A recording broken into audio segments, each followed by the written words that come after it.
All right, our next guest won a national championship in 2007, spent 4 years in the NFL. You can catch him on Off Campus on Sirius College Football. He is here with us, Jacob Hester. What's up, man? What's going on, man? Always a pleasure to be with you. I appreciate y'all having me. Thank you so much. So I'm going to start off with A&M, and then we'll kind of work our way through.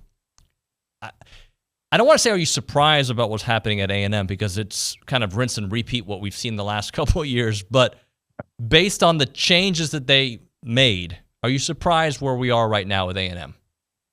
All right, so it's a weird feeling because I don't think it's bad football. Like, I truly don't think it's just bad football. I think it's a Texas A&M team that just for whatever reason can't get over that hump, can't get from that tier 2, you better know that you're playing them, to the tier 1.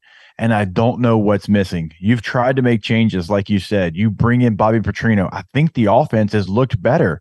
Certainly at times it has. Even, with your quarterback going out, you still have this reliable backup in Max Johnson. And Max has shown flashes, but he's also, not played well at times. And so you're just wondering, how do you get over that hump? Because you're like, okay, you got playmakers on the outside. You've got running backs. You still feel good, I think, about your quarterback situation. It's like, what is missing? And then on the defensive side, it's like you have maulers on the defensive line, the front seven. And so I ask this question all the time. I'm like, what is Texas A&M missing? How are they not going from tier 2 to tier 1? Because during 2020, it's like, all right, they're in tier 1 and they're here to stay. Like, they're going to be here for a long time. And then, as you know, like, you don't have that success the next season. And then now, like, you're searching for that success. And so, like, it is one of those things that I pose to a lot of different people, because on paper, I see very talented players. I know the coaching staff very well. You watch the games and it's like, man, 3 plays. Next game, man, 3 plays. It's just like over and over and over again. And it's a situation where it has to be frustrating because you're not far away, but you seem like you're miles away. So what you said there, and I know you have a great relationship with Jimbo from your playing days. Is it Jimbo then? Because to me, at the end of the day, the head coach is the reason you win and lose games when they're 4-8 in one-score games since 21. Yeah. And I love Jimbo, by the way. I think it can work with Jimbo, but something's not working. Yeah. No, I mean, you're exactly right. And look, full disclosure, I probably wouldn't be here doing this show, doing any show, because nobody would want to talk to me if it wasn't for Jimbo Fisher trusting me and putting me at the running back position when everybody else told me I couldn't do it at that level. So I am a little biased towards Jimbo, but obviously the stats are the stats. The analytics are the analytics. And I mean, the road woes for this team as well, like away from Kyle Field, it's just like, you just keep pointing to different things and you're just like, okay, well, you got to get that fixed. And then it's like 4 other stats where like, okay, well, you got to get all 4 of these things fixed. And, sometimes you wonder, is the message that the head coach is giving, is it still going through the players? Are they still feeling that message? Is it a lot of empty words? And not from Jimbo because he's not meaning what he's saying, but sometimes when things aren't going well and you have all the stats that we're laying out there and what they've done on the road and what they haven't done since 2020, you're in the 1-score losses. It's like, okay, well, is the message hitting the players? And that's what you have to really wonder. And then you try something. I say a little outside the box, bringing Bobby Petrino in. I didn't have Bobby Petrino ever coming to be an offensive coordinator at Texas A&M. And still, like, that hasn't worked. It hasn't equaled wins. And you're starting to wonder, okay, we've tried a couple of different things. Have you tried the Hail Mary pass? Maybe not yet. But it feels like you've had a couple of 3rd and 15s that you've tried to convert on, and they haven't happened. And you're wondering, okay, are they going to happen? Do we have to shuffle things up? Like, how do we get that done? Jimbo Fisher didn't forget how to coach football, but for whatever reason, and look, we all know this, we've all watched enough football. Sometimes it just happens. You get to a point, and Les Miles at LSU. Look, I love Les Miles. I named my 4th son Memphis Miles Hester after Coach Miles. But there became a point in his LSU tenure, and he was still winning some games, but it wasn't enough. Like, you felt like there was a disconnect between what he was selling and what the players were trying to buy into, and sometimes that just happens.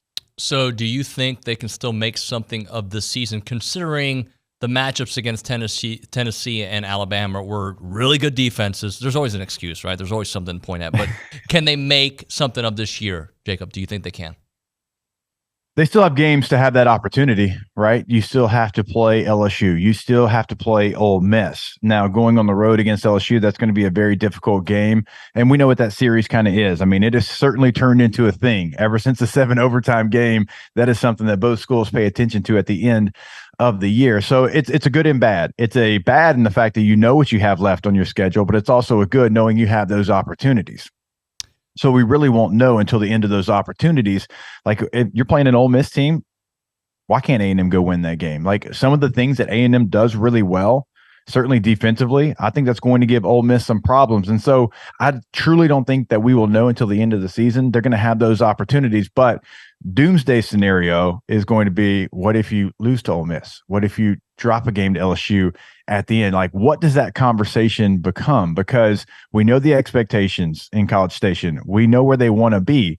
They have not been there yet outside of 2020 where they go win the New Year's Six bowl game. So you're going to have to wait and see. It could be some promise, and also it can be one of those situations where it gets incredibly hairy there if you lose games to Ole Miss and LSU. Jacob, how did LSU kind of redefine their season? And I know you can point to Jaden Daniels, the amazing season he's having, but it felt like there was a point this season like their season could go one direction. It was the Missouri game, the fourth quarter, the last couple of minutes, where like it all now feels like, all right, things aren't so bad. Doesn't it really feel like that throughout the entire SEC West a little bit? I mean, you just look at these teams in Alabama, like they're undefeated in the SEC, but it doesn't feel like it because they've had close games with A&M, with Arkansas, with other teams. And then you look at LSU, it's like, which one are you going to get? Are you going to get the one that couldn't find a way against Ole Miss or the one that found a way against a Mizzou team? And then they beat Auburn like they did a week ago. Ole Miss is still kind of in that situation. They lost to Alabama. They beat LSU. Again, I think A&M actually has some advantages against them, and so we'll see how it turns out for the Rebs. A&M could play spoiler. Auburn at home's a different team. So it has been just wacky in the SEC West, and so it's almost hard to predict. Now, going back to the LSU portion of it, like it does feel like they're figuring some things out defensively because let's call it like it is. I mean, they were one of the worst defenses in the country, one of the worst in all the Power Five. I mean, they were 128th in the country in stop rate. I mean, teams were scoring at an alarming rate. You just, lucky enough to have Jaden Daniels, who's kind of playing at a Heisman Trophy level. And it's kind of interesting if they would have caught that pass in the end zone against Ole Miss, what would that conversation about Jaden Daniels be in the Heisman Trophy? And so he always gives you an opportunity, right, for LSU. And if they can just figure out things enough on defense, it's kind of like we used to talk about with USC a year ago, right? Caleb Williams making all these plays. You don't have to be the best. Just be like 65th in the country in total defense, and you're going to win a lot of games. You're going to have an opportunity. So LSU is figuring some of those things out. Jaden Daniels has played at a high level.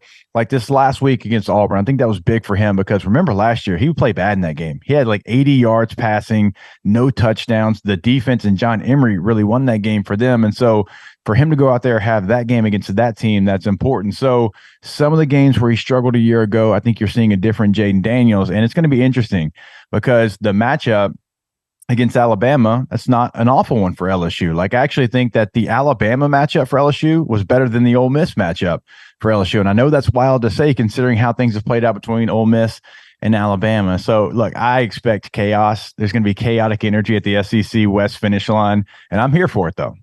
You made me laugh because you said something that I've said on this show for, I think, 2 years. You said if they're 65th in the country, right? I've said that about the A&M offense, and I know they are numbers-wise, but not in the SEC. They're towards the bottom. If they could just be middle of the road, we're talking about a team that's potentially undefeated in SEC play. But let's move on to the big game this weekend, Tennessee-Bama. Tennessee is a team that I haven't figured out. I don't think anybody has because their defense is so good. Offensively, a little bit kind of still TBD. Bama, Jalen Milroe now looks to be doing pretty well, but super close games with everybody. Yeah.